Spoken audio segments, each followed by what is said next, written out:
Let's kick this puppy off, eh? All right. All right. Hey, welcome to Richard Island. Richard Island. Richard Island. All right. Was that islandist of us to do this kind of like, This weird savage chant. yeah, because Well, it got way more racist once I used the word savage. hey, look, the second football team started appropriating that for their games. Look, we can appropriate it for nerdy video casts. So Doesn't actually make it less racist, but okay. yeah, well, look, I'm an island person, right? So that's okay. A man who lives on an island. Yeah, and my ancestors are from islands. Yeah, other islands. So yeah, there we go. All right. So and on the island here, what we do is we rank. We're ranking every magic card in existence. Yes, but first we should identify who are the two people on the island who rank these cards. Yeah. Oh, yeah. That's right. That's Island me. Man number 1. Identify yourself. Oh, I'm my island man number 1 is Anthony. And Island Man number 2 is Chad. All right, we did it. And so we're ranking every magic card in existence from best to worst, I guess you could say, right? And yeah, so far we're about 6 cards in. Yes, that is correct. And currently at number 1, the greatest magic card of all time, according to the citizens of Richard Island, Anthony and Chad, we have Yokolop. Yep, Yokolop is the it's number 1 right now. So debuted at number 1, still at the top, and sitting all the way in last. The worst card ever printed, at least as of the time of this recording, Distortion Strike. Yep, just how it happens to be. And funny, it's blue. So just saying, for all you people out there who want to make that argument, currently, if you're on our island, blue is actually the weakest color, which is almost like a weird, strange, mysterious thing about our island. That island should happen to be last. Ooh. You know what, though? You know what our island really is, though? A dick? No. Yes. But also, the island that we are on is a mountain. Yes. It was formed from a volcano millions of years ago. Yeah. It's a mountain that started on the bottom of the ocean. And eventually like made itself so big through lava that it became land above water. Yeah. So it was a volcanic island. So technically, yeah, we're on. Oh wow, we're on a land that taps for red or blue. We're on a dual land. That's pretty amazing. OG dual land too. Yeah, and it turns out that the cards all on the island happen to be red and blue right now. So far. Yeah, except for a land.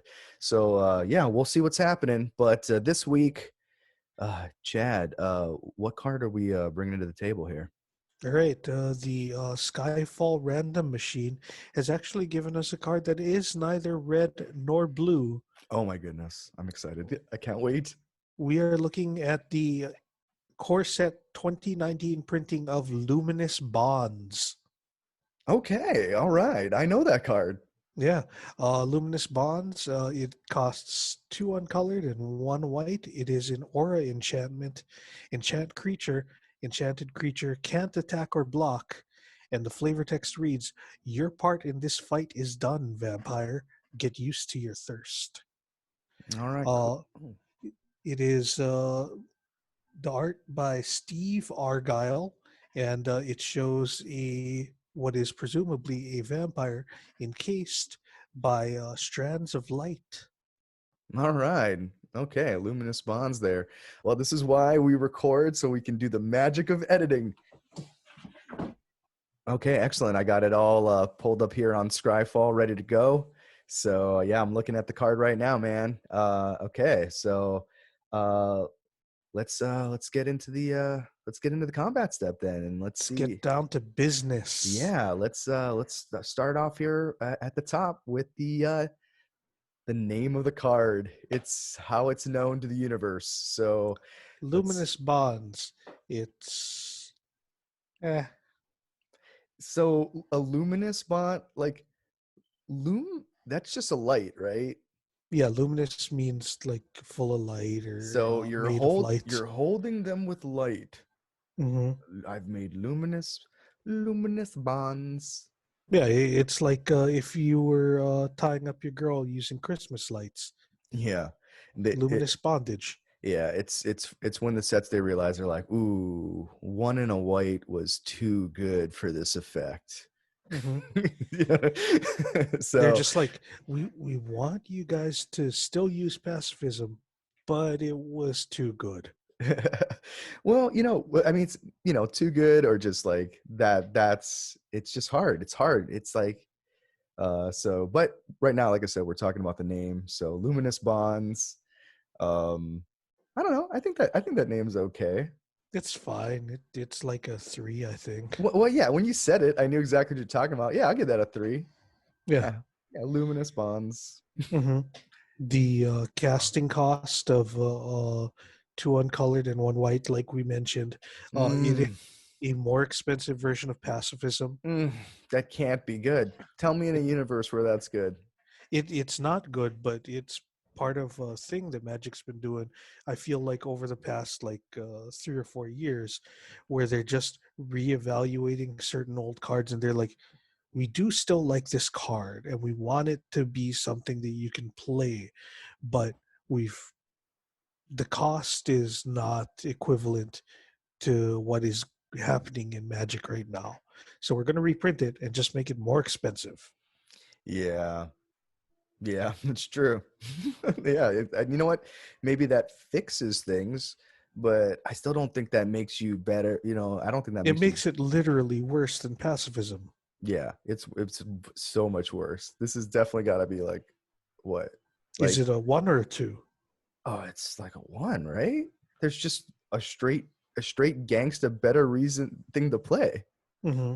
Like this casting cost cannot help it. It also, Because I'll tell you, you know what would have helped there's it? a lot of good stuff to do on 3 too. I'll tell you what would have helped it if it was like two colorless. If they're like, hey, two colorless do this effect, I'd be like, huh, okay, now you're on. Or maybe if it That was would be a straight upgrade. that casting cost but green, I'd be like, Hmm. what? You gave green a pacifism? Yo, that's super dope. And then but now that it's still white, but it just is crappier. Yeah, that one gets that one gets a 1 from me. Oh yeah, you're right. If it was pacifism for 1 extra uncolored mana in any other color, you're right. That would still be better. Yeah. Hey, I know this is maybe a little bit late, but like, Chad, do you have anything nearby you to write something on? I'm in the lab with a pen and a pad trying to get this damn label off. All right, cool. And so looking at the art, um, it looks like a priestess uh Hmm. wrapping you like you said, a vampire in a coil of light. Hmm. You think that would just fry the vampire? You'd be like, hey, vampire, you just dead. You are Well, wrapped. you don't know that the light that's coming from the coils is sunlight. I don't know. I don't know about that. See, is that really how it works for vampires? It's not just light, it's sunlight. I believe so. Oh yeah, that's why they're always playing by like candlelight. They're like, I still need to see the notes on this sheet music, but I want it to look creepy when I play this piano. I think that you're mixing up vampires and the Phantom of the Opera. Thank you. I think you're right, actually. So looks like yeah, Luminous Bonds. This picture's fine. I don't know, like um it's definitely better than the Guilds of Ravnica version of this. You know what I mean?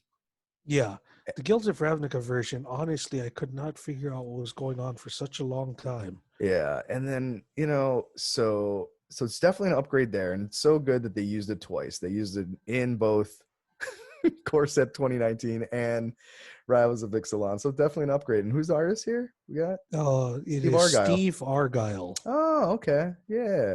All His right. name is a pattern. His name is a pattern. No, it's oh, you know why I know Steve Argyle? He did Child of Alara. Oh, okay. Oh my god, that's a terrifying card. All right, Hmm. cool. Yeah, all right. I like this. This is good. This is cool art. I give it like a it's like a 4. Yeah, it's like it's all right. It's a little. It's like kind of high average, right? You know, it's like Yeah, not one of my favorite artworks, but it's like it's good. It's functional. It's very good. It's yeah. functional. I'll give it the same 4. All right, enchantment aura is its type. What kind of score do we As get? always, auras are kind of weak, but Mm, this is a different use aura. yeah, It's it's a not different gonna. use case. Yeah, can't auto get the one there, Chad. Eh? Hmm. Mm, Yeah, because this time, it's almost specifically meant to go on an opponent's creature. right. But you know what though? Here's the thing. How about this effect on a spell? You know what I mean? Hmm. Like maybe that would be kind of cool. Oh, if it was just a sorcery where add text to this card gains a text, uh, cannot attack or block. Maybe something like that. Yeah. Hmm. This this creature. Yeah, I don't know. Replace that kill that creature, replace it with a token that is the same as the other creature, except it can't attack or block. Hmm. I don't know. That could be interesting, right? I Like I that's what I'm saying. feel Like, is the fact that this is an enchantment, is that helping this card in some strategies, yeah, right? yeah. If your auras matter, then definitely. Yeah, if your enchantment okay, so we can't, so it's not a total loss, right? Hmm. It's just like, but maybe you're right. Would this be better if it was on an artifact? Where it was like tap to make certain creature unable to attack or block. When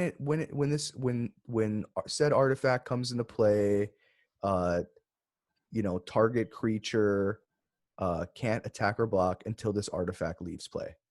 So it's Hmm. like an aura, but it's like you have to destroy this artifact now to. Well, that's also isn't that also there's a couple of enchantments like that now uh, where it's doing that remove a card and uh when this oh, enchantment goes away comes back. banishing light. Yeah. Yeah. There's like several that do that now, I think. Yeah, those aren't auras though. So what's great about it is like um they don't they're even better because for those enchantment matters decks, Hmm. even if they come into play, even if its target is removed, Hmm. right? It still comes into play. Yeah. It's not targeting anything. It didn't exile anything, but it doesn't fizzle. Hmm. It's interesting. Whereas this is something that can fizzle if you put it on an opponent's creature and they You have a sack you outlet. you see, you are so right. Even when I want to like not give auras a or give aura cards a downgrade, I kind of, it's hard to give it over a 2, even in the case of one that's useful Hmm. as removal, especially in limited, which I play a lot of, and I'm always going to scoop up Luminous Bonds. Like Yeah. that's an easy snap pick for me. Like I'm just like, oh yeah, I'll take that all the time. But like the fact that it's an aura just never helps it. Hmm. So I'm giving this a 2. 2 sounds good. It's good as far as auras go. Yeah, exactly. So, but I guess that kind of leads us more into like the next part, which is it's Rule rarity. text. No, no, Oh, rarity. yeah, sorry, it's rarity. Yep. So, um, what would you say on the fact that it comes in at a common? This is something that would feel pretty fucking shitty to pull as an uncommon. Not only that, but it is this is outstanding. Like when this is in the set for white, it's like, okay, this is very frequently like top white common removal, and often among the top common picks in the set, at least amongst its color. Like Hmm. if Luminous Bonds is in white, I'm take it, like that's the thing. Like that common thing is really important. Like at uncommon, ooh, that this is like, you know, you're hoping that many of these go around, because you know why this is good at common too? Because it's splashable. Mm. right? It's like I can toss in like one white for like a luminous bonds. You know what I mean? It's like if I already have a really solid deck and it doesn't take much mana fixing for me to put in a luminous bonds, like I'm happy it's at common because then it's like like I can see I'm gonna see that card even if I'm not, even if it's not my color. Yeah, and if you're thinking about splashing for it, the fact that it's a common means you might be splashing for two or three of them.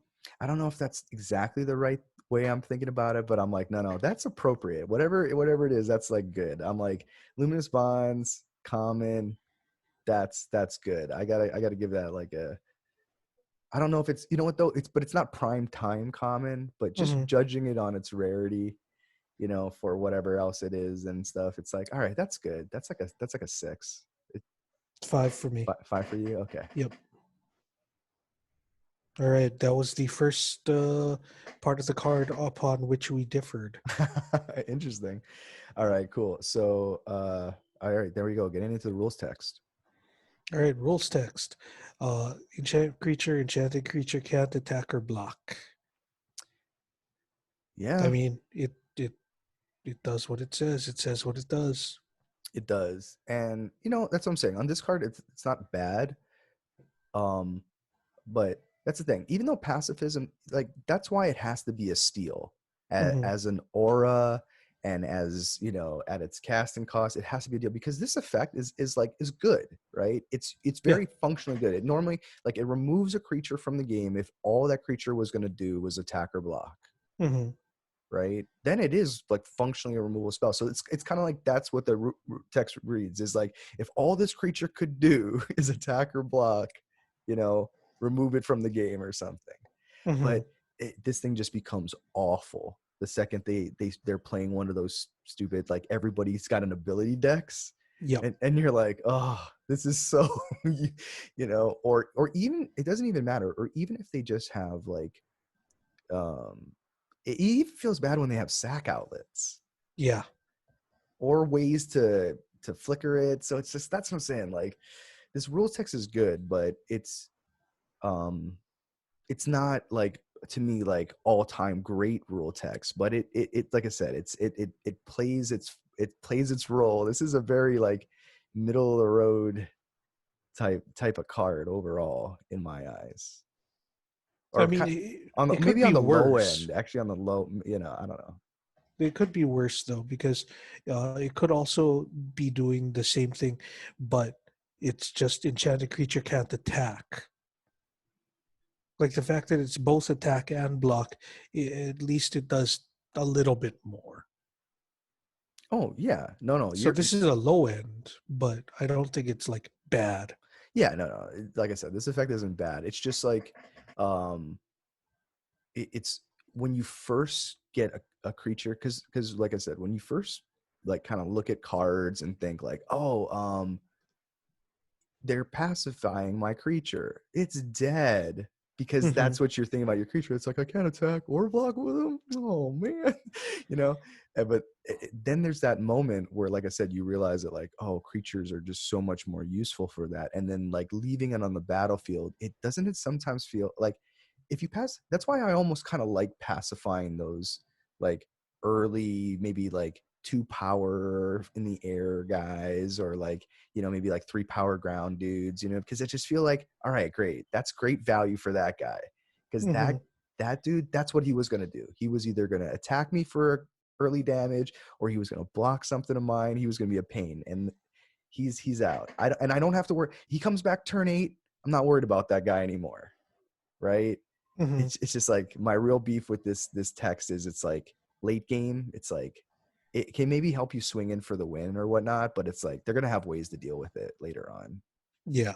It's not permanent. And when you pacify that guy who, like, sometimes he's just a ticking time bomb. Like, maybe your opponent does have a way of dealing with your pacifism, and it's just like, it's only a matter of time before he comes back. So yeah, pacifism's like a, or not pacifism, but luminous bonds that can attack or block effect. I'll give that like a 4 maybe. I don't know. I was thinking more along the lines of a three, because it is literally the text of a different card that's a better card. Oh, so you're saying in the context of this, how's the rules text for the casting cost? Oh, Hmm. you're right. Dang, Chad, you've enlightened me again with your rating and your reason. 4 is a little bit high for that. But would I give? Here's the thing: would I give pacifism a 5? Mm, that's a good question. Hmm.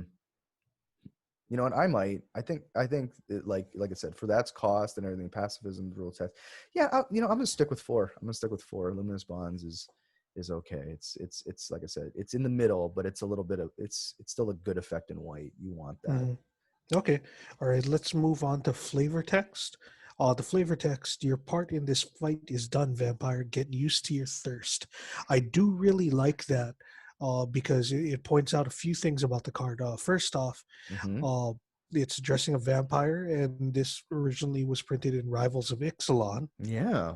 which was a vampire set Right. or part of two vampire And sets. one of the sub themes in or sub themes in M19. That's pretty cool. Hmm. Yeah. And also, get used to your thirst because you're still going to be around and you're Yup. still going to need to pay whatever upkeep costs are involved with the card. Yup. But you can't fight. Hmm.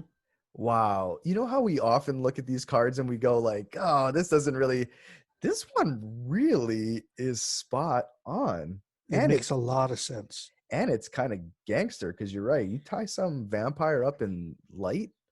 Ooh, talk about a bummer prison for a vampire. Hmm. Wow. Yeah. Yeah. So that okay, you know what? This is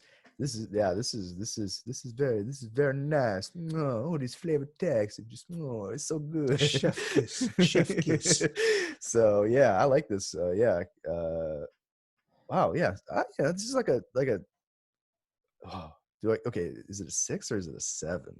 I was looking at 6, but I've been consistently rating slightly lower than you. Yeah, no, yeah, 6 then. 6. Yeah. I was like I knew it was gonna be above average, but I wasn't sure if it was gonna be in that top tier, you know. So okay, cool. And then let's see here. Uh There's we something else that we grade on, right? um oh yeah, the printing. Oh, that this is a M19 printing.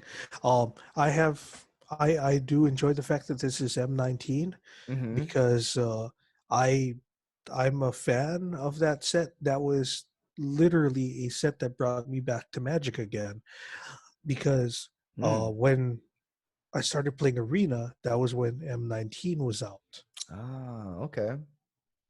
Well, yeah, I think that Lumin like M19, yeah, this being printed in that set, like this is important. Like cards like this should be in if I had to think like you know how like sometimes these like annual sets, they're Hmm. kind of like a snapshot of where Magic is at, Yeah. right? And it's like this is something you can fully expect every time.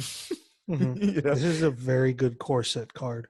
I'm honestly kind of surprised that they didn't print something like this in 20. Yeah. So but I don't I mean, for me, that doesn't make this card necessarily better. And the fact that it was printed in Rivals of Ixalan first with this artwork and flavor text, which we rated so high, I don't Hmm. know if I'd necessarily be excited to have the M19 printing. So I don't know if this would necessarily, I don't know if that it's like I'm glad they printed it in that set. It's a good representative, but it's also I don't know if it's the best version of this card. You know what I mean? I Hmm. don't know. It's just something to kind of think about. I'm just like, is the M19 or is the Rivals better? I Um, mean, technically, uh, I think it's very easy to say that it is a better version of the card because, like you said, the Guilds of Ravnica one, that art is not as nice. yes, and those are tied together. Hmm. That's the printing. I'm less thrilled, but still, it's somewhere in the middle. It's gonna get like a 3 from me. Three, three. Yeah. And now, through the wonders of the Matrix. The card tally is happening. Anthony gives this card a 29. Chad gives this card a 27. All right. Well, there you go. 29 and 27. All right. Taking us into our second main, sometimes known as the Gucci main. So this is where we place the cards on the island. We have to rank these amongst the island inhabitants, or I say card amongst the island inhabitants. So let's see. Uh, All right, Lum- I think a good place to ask about this is this card better than Stranglehold? I don't think so. oh, I like this is. I think you said I gave it a 29. Hmm. That is certainly my lowest score to date. Yeah. And actually, ooh, okay. So for me, it's more like, is Luminous Bonds better than you're right. Is Luminous Bonds better than Stranglehold and Distortion Strike? Mechanized Production is right in between Stranglehold and Distortion Strike, but I kind of feel like this is definitely better than Distortion Strike. We're so down on Distortion Strike. You know what? Okay, since because once again our views are keep getting populated by the things we experience. But you know what I realized about Distortion Strike? If you are playing, here's the thing. I didn't realize like you really want that card if you're in a Spells Matters deck Hmm. because you get both cast triggers. It's Yep. not just about the effect, and it's the fact that you're getting two spell triggers also. So the cards that thing is going to be paired with care about the fact that you cast, and the fact that it's 1 mana. So like Distortion Strike is a strong card. It's I didn't like I just but you're right. It's a very It's niche. a strong piece of a combo. Yeah. But you're right. But we don't just judge cards on just their text, right? Hmm. It's about the cast. It's about everything about that card. And and for me, spiders are a little bit scary, so I didn't like that card as much. So, and this Luminous Bonds one, you're right. I think it might come in above Distortion Strike. So you think between Distortion Strike and Mechanized Production? Ooh, okay. Wait, now is it better than Mechanized Production? So is Luminous Bonds a better aura than Mechanized Production?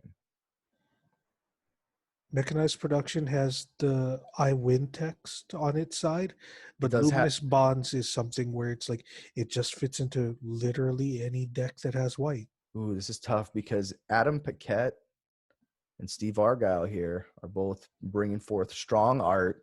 Hmm. Mechanized Production is a mythic rare. Does that help it or hurt it? I don't know.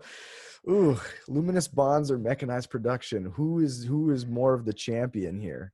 Okay, here we go. If the cards were battling, if Mechanized Production fought Luminous Bonds, what would happen? Oh, see, Mechanized Production and Luminous Bonds are both enchantment auras, so they would both be cast on the same creature, Yes. and Luminous Bonds does nothing to stop what Mechanized Production does. Oh, Mechanized Production wins in mano a mano combat. Oh, that settles it for me. That was a great. Thank you, Chad, for clarifying that. Because boom, instantly, Luminous Bonds jumps down below Mechanized Production. I think that's where it falls on the island. I think it's number 5 or number. It Well, is the new number 6. it is the new number 6. All right, you are number 6. And okay, I am not a number. I am a free man. Sorry, that's a. I don't know what that's originally from, but I know it from an Iron Maiden song. I have no idea what that's from either. You are number 6. I am not a number. I am a free man. Okay. Anyway, but okay, so Luminous Bonds, coming in number 6 on the island, throwing Distortion Strike further into the throes of lastness. uh, One day, Distortion Strike will not be the worst card. This is not that day. yes, no, it's not that day. All right. bringing us around here to our end step, where Chad and I are very we're gamers. We're not gonna lie. So as evident by our Magic addiction, but also we'd like to share something we've been playing for the last week. So Chad, have you been gaming this week? Yes, I've played more than one game this week. Oh, But the game that I would like to speak about today, uh, last night I was playing Plague Inc. For okay. those of you guys who have never played Plague Inc. before, uh, take Pandemic, the game where you're supposed to be trying to stop diseases, and flip it on its head, where you are now in control of the disease and you're trying to spread across the planet. It's something that I feel like is a very good ironic play at this particular point in history. Yes. Oh, wow. Yeah. And well, not only that, but like, and just to clarify, it's not INK, it's INC, right? Yes, Okay. like Plague Incorporated. Because I was thinking like maybe it could be both. You could be Plague Incorporated and spread the Plague Inc., like with your evil, deadly biological octopus army. Some of the Octopi. diseases do slightly resemble Is cephalopods this in is terms this a of the is this a cell structure. what is this like a it's like a how do you It's how a computer game, or like I believe that it's also available on Android or iOS. Like what you're supposed to do is you you increase the infectiousness or whatever symptoms that this disease has to Mhm, increase its fatality rating. mhm. And what you're supposed to be trying to do is wipe out all life on Earth. It sounds like that was a fun game. I'll have to at least look that up. Plague Inc. Yep. Fun game you were playing. That's awesome, man. We'll go with your game this week because mine was a terrible, soul crushing, um, steal all my free time on my iPhone type game. S- What happened? no, okay. I'll share a little bit. So, a person, I met like through a friend of a friend on a Zoom call, Hmm. uh, suggested because I was a Magic the Gathering player that I should try Raid Shadow Legends. I don't know if I've you've never heard of this. so like Magic the Gathering. It's maybe that's why he thought he would like it. He's like, how Magic the Gathering has Magic the Gathering, Uh-huh. right? It's like he's like maybe he likes games with colons in them. So Yeah, like an asshole. you know what I mean? So he's like Raid Shadow Legends, and that's the game. And you know what? I've done one of these before. Hmm. Not exactly like this one, but close. The kind where it's like from this time to this time, we're having a special, increase your your heroes, get more heroes during this fun event, but you have to play at this time, Hmm. right? So you're starting to get your schedule by this game because, every 24 hours, these things refresh and your daily quests refresh. And it has definitely that kind of like World of Warcraft check in every day, otherwise you're not maximizing kind of feel. Hmm. And That I'm that's how all free to play games run nowadays, I feel yeah. like. Okay, here's the thing. Is it a fun game? Yes. Is it super grindy because it's a free to play game? Of course. But like that's what I'm saying. I could never fault people for making free games. Like Hmm. what? That you're just a crazy person if you start to get angry at all the free stuff that people are willing to let you at least try. But yeah, it's Free but to it, play games are definitely a different animal, but I'm happy they're free. what's amazing, that's what's been really great about it. Funny, I already have daily quests because of Magic Arena, Hmm. so it's just like, oh, I don't know how much room in my life there is for daily quests. I already have a pretty long to-do list because I still get to go to work too. Yeah, and I'm very fortunate for that. So the daily quests that earn actual real life dollars are definitely going to be the winning formula for me. So anyway, thanks for tuning in to the show. that was Richard Island for this week. We appreciate you watching. Thanks so much, and have a great week. Come back soon to Richard Island. I don't know if that was a good ending. We do something a little different every time, which is Yeah.